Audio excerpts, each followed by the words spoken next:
महातेजस्वी दृढ़ संकल्प वाले अर्जुन ने उस प्रदेश में तपस्या में संलग्न होने के लिए स्थान चयन किया और कुशा की लंगोटी लगाई।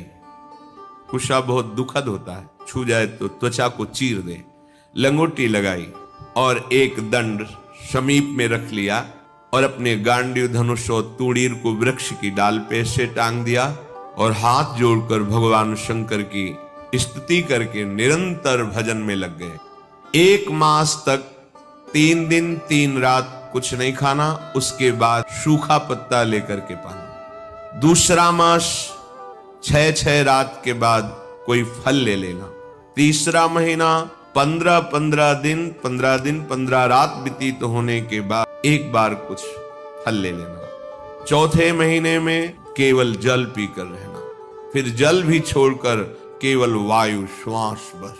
अंतर महादेव जी के चिंतन में निमग्न, दोनों भुजाएं उठाए हुए, कोई सहारा नहीं, पैर के अंगूठे के अग्रभाग पर खड़े होकर के भगवान शिव के मंत्र का जप करते हुए आकाश की तरफ दृष्टि रखे हुए एकाग्र चित्त से उपासना कर रहे हैं।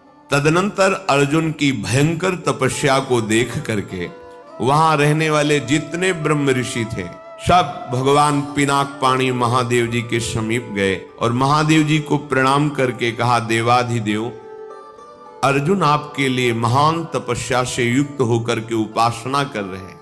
हिमालय के पृष्ठभाग में स्थित होकर ऐसी उग्र तपस्या कर रहे हैं कि यदि आपने उनको सांत्वना न दी जो वो चाहते हैं तो दिशाओं में आग पैदा हो जाएगी उनके तप से। हे देव देवेश्वर, हम लोग कुछ समझ नहीं पा रहे कि उनको कैसे शांत करें।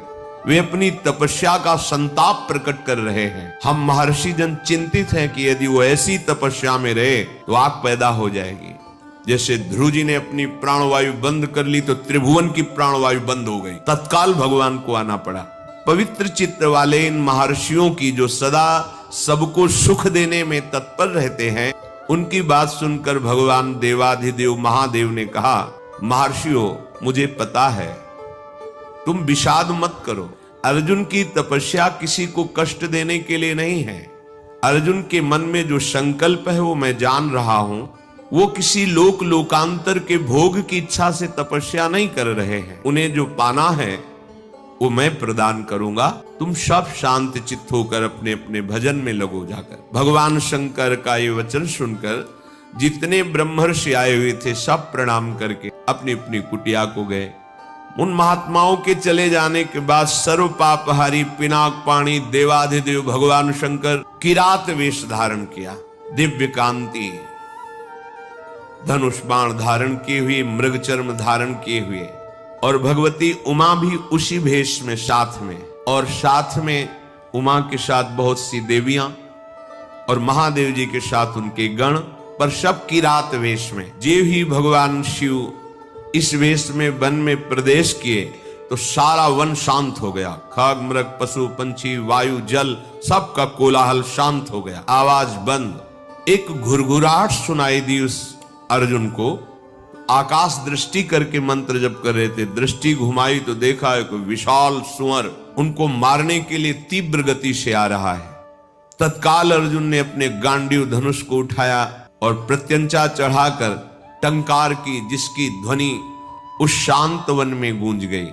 अर्जुन ने कहा, ऐ शुकर, मैं तपस्या में लगा हूं, किसी को कष्ट नहीं दे रहा हूं, फिर भी मुझे मारना पड़ेगा क्योंकि तू बिना अपराध के मुझे मारने के लिए आ रहा है। सुदृढ़ धनुष वाले अर्जुन को प्रहार के लिए उद्यत देखकर किरात रूपधारी भगवान शिव ने सहसा रोका, ऐ वीर, इस शूकर को मैंने पहले शिकार रूप में निश्चित कर लिया है, तुम अपना बाण मत चला देना। परंतु अर्जुन ने किरात के वचन की अवहेलना करके तत्काल भयंकर बाण के द्वारा उस शूकर को बेध दिया।